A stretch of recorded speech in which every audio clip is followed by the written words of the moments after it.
Oi, pessoal, tudo bem? Hoje nós vamos falar sobre análise de temas. Esse assunto está lá na apostila 2, módulos 7 e 8, tá? Então, eu quero que vocês olhem, resolvam. Há vários exercícios lá, mas antes de qualquer coisa, eu gostaria que vocês analisassem a situação problema que nós temos ali na apostila, ok? É sempre muito importante que vocês, antes de começarem a analisar ou resolver os exercícios, façam primeiro esse exercício de situação problema, ok?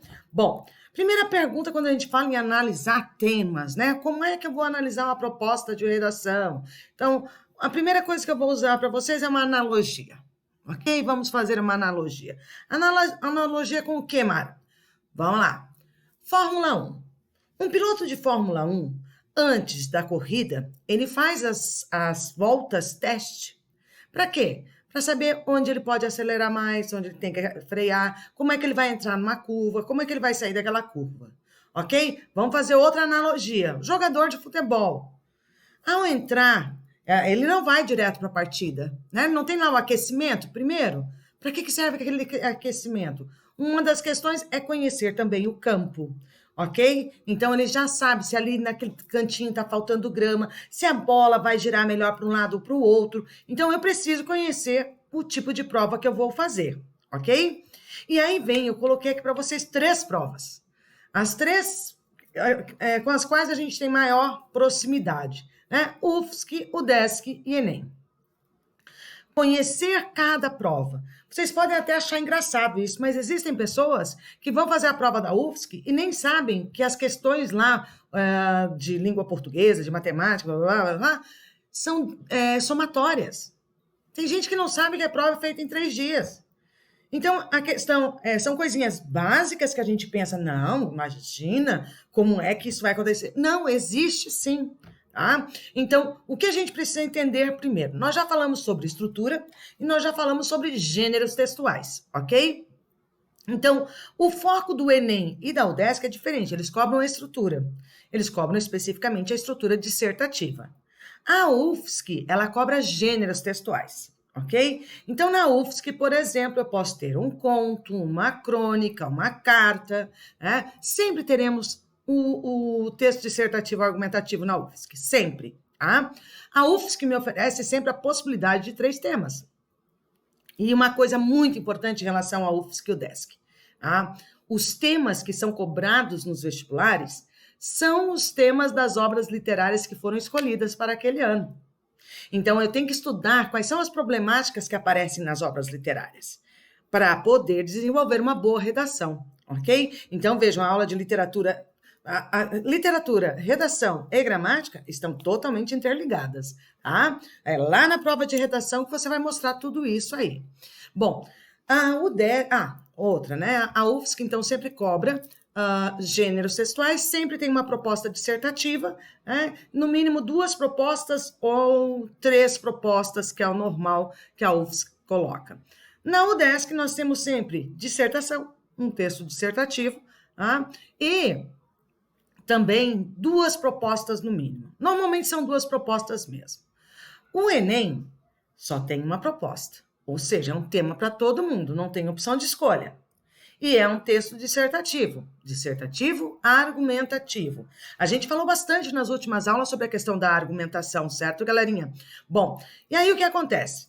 Uma das grandes diferenças entre a UDESC e Enem em relação à estrutura dissertativa é que a UDESC e a UFSC não pedem para que você coloque uma proposta de intervenção, ok? Agora, o Enem, sim. Eu posso ter proposta de intervenção em todos os textos? Sim. Na última aula, nós estudamos um texto, né, que era o Banco da Língua, e falava justamente sobre essa questão da proposta de intervenção, e era uma crônica. Tá? Então, a proposta de intervenção pode estar em qualquer tipo de texto.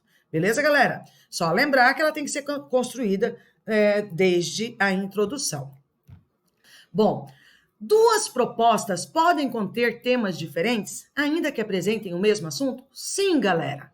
Então, eu coloquei aqui para vocês 2 exemplos que a apostila traz para vocês. Esses 2 primeiros aqui eu retirei da apostila. E o último, que não estava ali, eu acrescentei. Mas todos esses temas aqui falam sobre a criança. Só que, né, eu tenho aqui temas diferentes, tem o mesmo assunto que a criança, com temáticas diferenciadas. Então, lá em 2000, direitos da criança e do adolescente, como enfrentar esse desafio nacional? Importante, olha lá, eu vou fazer o Enem, eu tenho que me ater a essa pergunta, eu tenho que me ater às palavras que aparecem ali. Olha ali, enfrentamento. Então, quer dizer que precisa ter um posicionamento, e eu preciso mostrar isso na redação. Tá? O trabalho infantil na realidade brasileira. Está expresso ali, não adianta você ir para a redação e falar assim, não existe trabalho infantil. Existe sim, tá? Porque estava expresso ali. Então, as palavras, primeira coisa, bastante atenção à frase motivadora, né? Ou a frase tema. Publicidade infantil em questão no Brasil. A gente tem que ficar muito atento ao Enem, né? Que é uma prova bastante importante. E quais são os assuntos, né? Assuntos que envolvam a sociedade brasileira. Tá? E eles vão sempre pegar alguma coisa que esteja gerando algum problema. E é muito comum, né? O Enem nos surpreender. Tá? Nos surpreender com a temática, porque daí todo mundo sai de lá e fala, meu Deus, olha, o ano passado cobraram sobre o cinema, a acessibilidade ao cinema. Né? Então, nossa... Aí, por exemplo, quando eu falo em acessibilidade ao cinema, eu tenho que pensar não apenas na minha realidade. Eu tenho que pensar que existe um país inteiro. A minha realidade é uma. Mas eu tenho que me colocar como um cidadão e avaliar que existem outras realidades diferentes da minha. Por exemplo, hoje nós estamos vivendo um momento de aulas online. Nós temos essa ferramenta. Mas será que toda a sociedade brasileira tem esta ferramenta? Então, se colocar como um cidadão e perceber que o problema é bem maior, que atinge muito mais pessoas, é um dos passos para que a gente possa fazer uma boa análise da temática. Né? Eu me recordo bem quando cobraram lá a questão por que a violência contra a mulher ainda persiste? E ainda tinha gente que escreveu a redação da seguinte forma: não sou machista, mas... Veja, ele interpretou o tema, ele viu que ali estava falando que existe e que é persistente? Não. Entenderam isso? Tá claro? Então, a leitura das propostas, né, dos textos motivadores e tal. Eu trouxe aqui alguns exemplos para vocês, né? Como é que se pode apresentar o tema da redação? Então, nós podemos ter coletânea de textos, nós podemos ter um texto... coletânea de textos acompanhado de uma frase tema, isso é o Enem, porque o Enem tem lá os textos motivadores e sempre tem uma frase tema em negrito e é sobre aquele texto que você vai falar, tá? Às vezes pode ter uma palavra só, às vezes pode ser uma frase, podem ser gráficos, podem aparecer charges, tá? Tiras. Então, há diferentes formas de se apresentar o tema. Eu coloquei aqui alguma situaçãozinha bem básica para a gente, né? Vamos aprofundando nas próximas aulas. Às vezes é muito subjetivo, tá? Por exemplo, quando? Quando o quê? Você tem que analisar, que óbvio, vamos supor, eu não coloquei aqui a proposta, só para a gente discutir, tá? Mas, por exemplo, no quando, eu poderia dizer, ter lá na proposta, inicie uma narrativa usando a palavra quando. Inicie uma dissertação, eu teria que usar isso, eu tenho que analisar a proposta toda. Aqui, essa música, Valsinha, é linda. É muito linda. Nós já ouvimos essa música em sala de aula, galerinha. O mundo compreendeu e o dia amanheceu em paz. Bem atual, né? Um dia a gente vai voltar a amanhecer em paz. Ok. E aí, nossa, abre um leque de possibilidades. Uma coisa bastante importante é que essas temáticas aqui são mais antigas, tá? São de bons vestibulares, de vestibulares bem conceituados, mas são temáticas mais antigas. Uma das coisas que no passado havia, na UFSC, aqui isso era muito comum, é que eles não colocavam a frase tema. Né? Hoje você vai ver, escreva sobre isso, ponto, é aquilo, acabou, não tem como fugir. Tá? Os vestibulares, eles pararam de dar aquela questão assim da interpretação do tema para o cara ter que adivinhar entre aspas, né? Mas ele teria que encontrar qual era a temática a partir da leitura dos textos. Né? Hoje não, hoje é diferente. Hoje eles têm lá a proposta e está bem definido sobre o que você vai ter que escrever, ok? Uma coisa que muitas vezes o aluno sai da prova e fala assim, nossa, tinha que escrever em prosa. Sério, gente, isso já aconteceu, tá? Já teve ex-aluno meu que um dia assim, ó, meu Deus, Mara, eu fui fazer o IFES que estava escrito lá, que a prova, que era para fazer um texto em prosa. Eu assim, meu Deus, a gente fala tanto sobre isso. Mas vocês vejam, é uma dúvida que pode surgir. Prosa é a maneira natural de se falar e escrever. É a oposição ao verso, ou seja, você não vai ter esta dúvida. Está claro isso? Então, a batatinha quando nasce espalha a rama pelo chão, isso é verso. Esse texto da Fulvestre, suponha que você foi surpreendentemente... é prosa, tá? É bastante comum, por exemplo, no Enem, eles colocarem trechos da Constituição brasileira, tá? Leis, também aparece, né? Ou leis que foram promulgadas naquele ano e tal, como foi o caso da publicidade infantil. Eles tinham publicado uma lei naquele ano. Então, tem que ficar ligado, entenderam? Ficar muito ligado a tudo que está acontecendo. Então, quando se fala em Constituição, o que é a Constituição? Primeira coisa que eu tenho que pensar, a Constituição é a lei máxima de um país.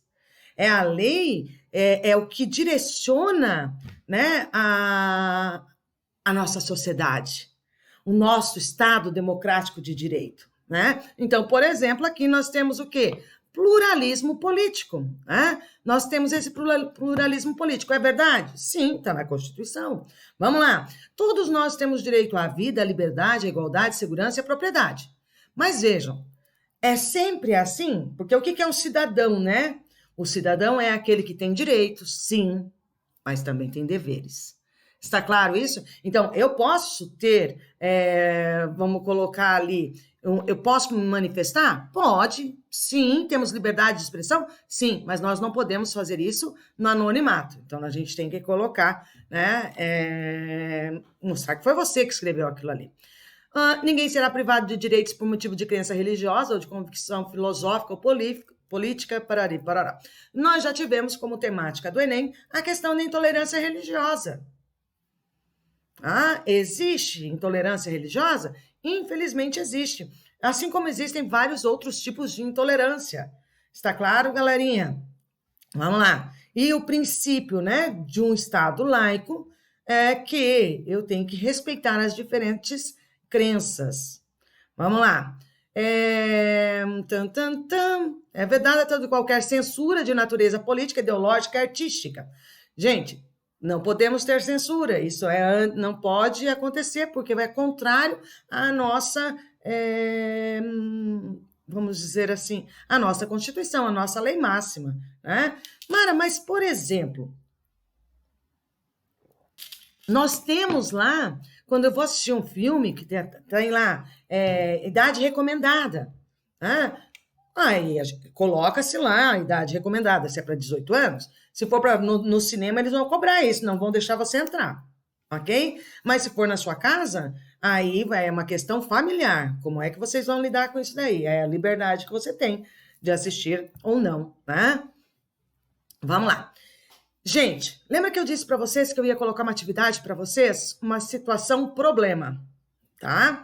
Então, essa daqui é parecida com o que vocês têm lá na página 119, tá? Então, vocês vão fazer o da apostila, vão olhar o gabarito, depois vocês vão fazer lá primeiro, né? Que é outra temática, outro assunto, mas aí vocês depois vão responder aqui e vão passar para mim, tá? Porque eu quero saber como vocês estão escrevendo. Quero saber quais estão sendo as dificuldades que vocês estão tendo. Está claro isso, galerinha? Então, que frase poderia, de forma direta e clara, definir o tema explorado nessa capa? Olha, eu não quero que vocês façam um texto de 20 a 30 linhas, eu quero uma frase. A frase vai da letra maiúscula até o ponto final. Então, eu quero uma forma bastante direta. Aí, depois, na letra B, que você vai desenvolver um pouquinho mais. Mas também não é para escrever 30 linhas. 5, 6 linhas, tá? Eu quero uma coisa bem objetiva, bem direta. Qual é o objetivo da capa? Gente, o objetivo está claro aqui, né? Que mensagem você acha que o autor quis transmitir? Então, tá bem claro. Acessibilidade, eu acabei de falar da questão da acessibilidade. Existem diferentes formas de acessibilidade. O ano passado, na temática do Enem, era a questão da acessibilidade ao cinema. Beleza, galerinha? Vamos lá. Então, vamos colocar questões muito importantes. Tá?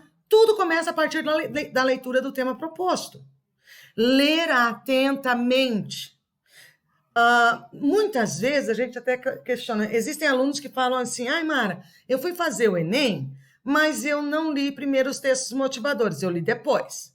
Existem pessoas que falam, eu prefiro ler o texto motivador primeiro, aí eu vou organizar meu pensamento. Tá? Tudo é muito relativo. Cada um vai encontrar uma forma para escrever que vai ser a melhor forma para ele. Está claro isso, galerinha? Então, não é para fazer cópia dos textos motivadores. Então, lá no Enem, nós temos uma coletânea de textos. E o que acontece? Se você faz cópia dos textos motivadores, lá na sua redação, essas linhas não contam, ok? Defina o tipo de estrutura e o gênero. Então, a estrutura, se é um texto narrativo, descritivo, dissertativo. Então, nós temos sempre cobrados nos vestibulares a narração e a dissertação, que a dissertação é na maioria dos vestibulares, né? O gênero, aí nós estamos falando de UFSC, que pode cobrar a narrativa, o conto, a crônica, a fábula e por aí fora, né? É importante que quando a gente leia a proposta, né, o tema proposto, a gente faça perguntas. Que perguntas são essas? O que é isto? Por que afeta a sociedade? Há aspectos positivos e negativos? Há solução para o problema? Lembrando, né, que nem todo assunto vai ter aspecto positivo e negativo. Existem assuntos que nós não temos como falar que é um aspecto positivo, tá? Então, tem que ficar bem esperto com relação a isso. Organizar as ideias, defina o tema, construa uma tese. Bom, o que é tese, galera? A gente falou nas últimas aulas sobre a argumentação. Então, a tese é o que você quer falar sobre aquele assunto. É como você percebe aquele assunto. Mas lembrando sempre, né, que eu tenho que escrever respeitando a individualidade do outro, respeitando as crenças do outro. Não é ficar em cima do muro? Não, não é ficar em cima do muro, mas é respeitar o direito do outro, né? Fazer um rascunho, passar a redação a limpo, sempre muito importante, então nada de fazer, né, a redação na folha definitiva, e apenas depois de tê-la corrigido, passar a limpo. Evitar rasuras e ser objetivo. O quanto mais objetivo você for, melhor. Porque se você não for objetivo, o contrário de objetividade é prolixidade. E prolixidade é sinônimo de encher linguiça. Está claro isso, galerinha? A gente não vai fazer isso. Beleza? Já já a gente se vê. Beijo. Fui.